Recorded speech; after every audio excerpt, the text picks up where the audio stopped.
Spring 2019 Outstanding Undergraduate is Mr. Corey A. Goss.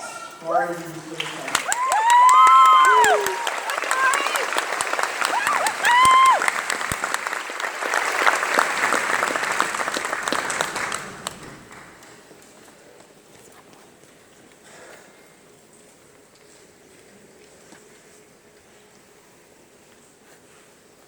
Good morning. I've got to fetch my notes from my pocket, and the gown makes it really hard, so give me a second. I want to thank you all so much for this opportunity. Thank you for this honor. I am truly honored, truly blessed. I just want to say, although that I'm the distinguished undergraduate, they say, I've been in classes with veterans, current service members, mothers and fathers, non-traditional students, and I want to say that you all are truly distinguished in my heart, and I ask that you give yourselves a round of applause.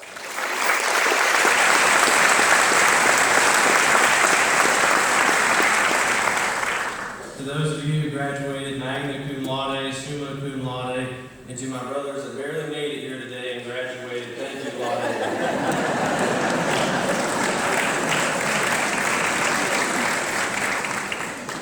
I would also say that it's very hard not to be successful with the amazing faculty that we have here in the ECU Criminal Justice Department. So let's give them all a round of applause.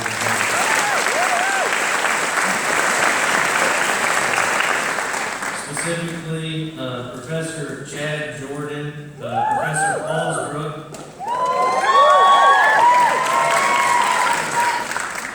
Dr. Curbs, Dr. Stacy. I'd also like to thank my dear friend Dr. Nancy Spaulding from the Department of Political Science. I'd like to thank two of my friends in the program with whom I would not survive, Tyler Griffin and Dick Gillette. My amazing advisor and the sassiest lady on campus, Miss Peggy Newsom. I'd like to thank my family, and they're all sitting right here on the second row, I'd like to thank my amazing siblings, my dear sister Katie, and my brother Aaron, my church family, for their undying support and encouragement. I want to tell you, though, that I did not really find criminal justice, and criminal justice kind of found me. When I first came to ECU, I was a political science major, and I lasted about 2 weeks. It was awful. I remember calling my mom, and I had this whole speech prepared, and I said, Mama, I'm going to change my major from political science, I'm going to do criminal justice, and I had this whole list of reasons because I thought I was going to have to persuade her. And she said, okay. I said, can I at least read you my list? The last thing I remember learning about in political science was the different political parties in the Czech Republic. It was positively dreadful. And I made a list of some things I would rather do than get a degree in political science. Some of that has been censored. The first is I'd rather spend an entire Friday with Rebecca Black. Oh, gosh. Rather get Michael Vick to watch my dog while I'm on vacation.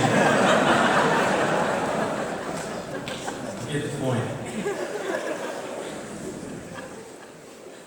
There's one person in this room, though, that I should really thank for leading me to criminal justice. You probably have never heard of him, though. His name's Richard Allsbrook.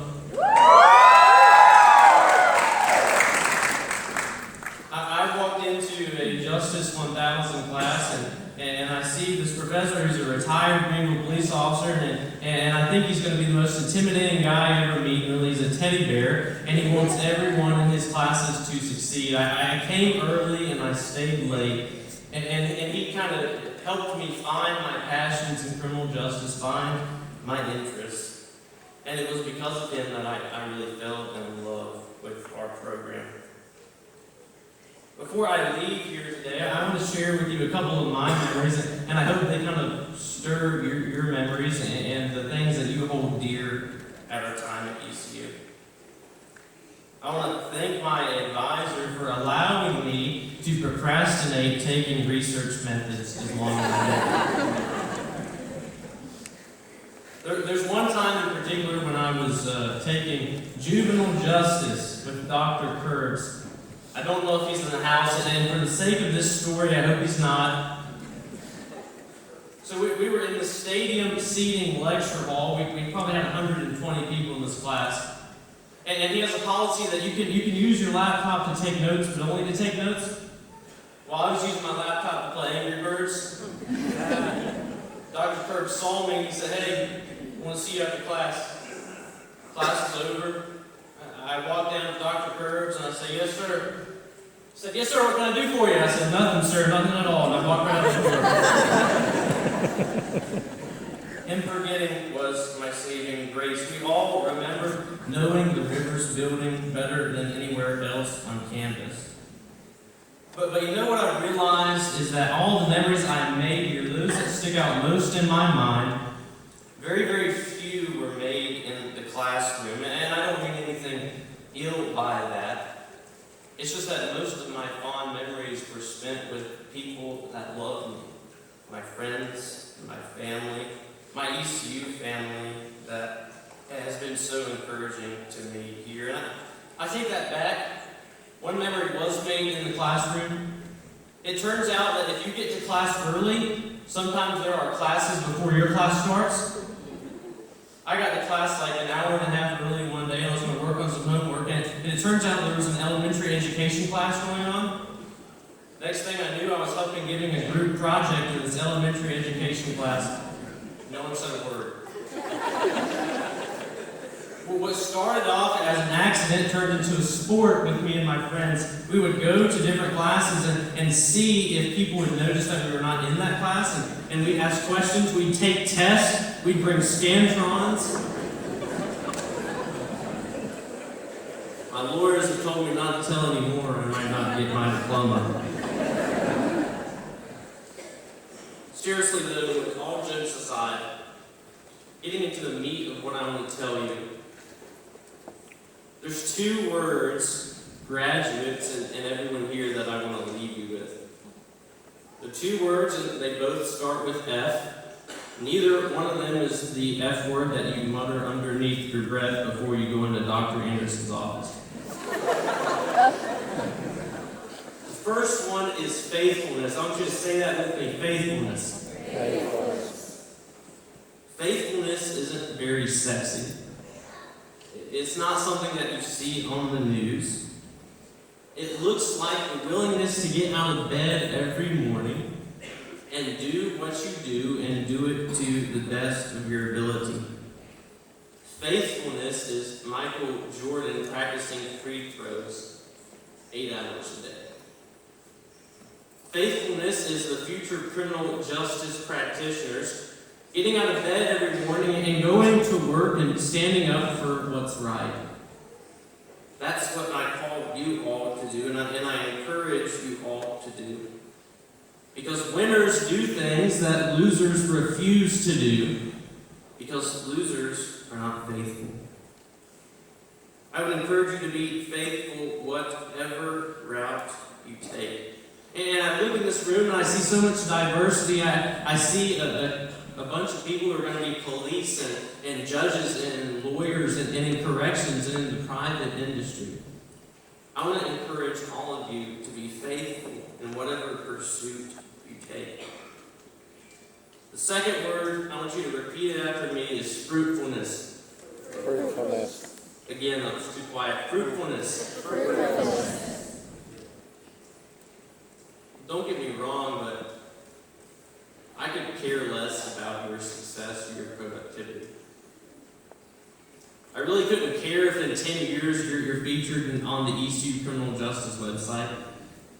What really matters and what's going to allow you to make history is the fruit that you bear. Because the success that you're after is never going to be enough. There's always going to be one promotion higher than the one you got. There's always going to be a pay scale above the one that you're at. The fruit that you bear says more about you than anything. So are you kind to people? Are you forgiving? Are you merciful? Are you gracious? Are you compassionate? Do you love people? Do Do you stick up for the marginalized and the oppressed? Do you seek justice? Do you seek to understand before being understood? And do you do the right and moral thing when ultimately it hurts you in the long run? One of my favorite quotes is by the Reverend Dr. Martin Luther King, and he said, "Our lives begin to end the day that we stop standing up for what matters." I want to leave you all with those two words, faithfulness and fruitfulness.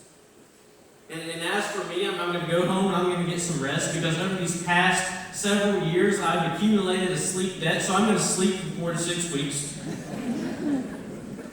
And then I'm going to get up and I'm going to go golfing with my dad. And I'm going to start the first day of the rest of my life, striving to be faithful, striving to be fruitful. Whether you go into policing or courts or corrections, whether you do something that's not even related to criminal justice at all, it is my hope and prayer that you're faithful and that you bear good fruit. For the past year, I've served as the senior pastor of a local church. So when they asked me to speak, there were two things that came to mind. One is, I don't know how to speak less than 45 minutes. The second is, I do not know how to speak. I wouldn't be able to live with myself if I got up in front of you all and I failed to mention the name of Jesus Christ.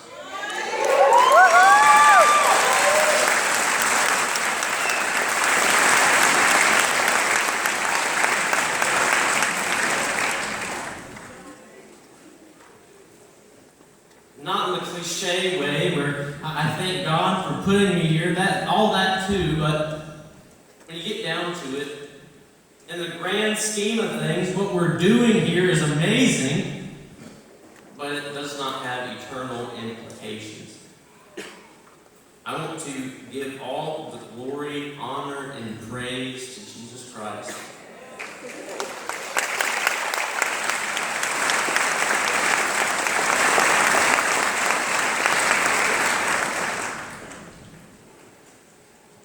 And I want to say that in a real way, a way that really permeates your soul and your heart and your mind and your spirit. And I want you to listen very, very, very, very, very carefully what I'm about to tell you. I have lunch reservations with my family later. I'm hanging out with my buddies later tonight. If you don't understand, you don't know the gospel of Jesus Christ, no one's ever explained it to you, I will miss those lunch reservations. I will miss my plans tonight. We'll sit down and we'll talk. I want to lay that before you. May He have all the glory and honor and praise. That's all for me. That's my time. May you bear fruit. May you be faithful. Congratulations and Godspeed. Thank you all very much.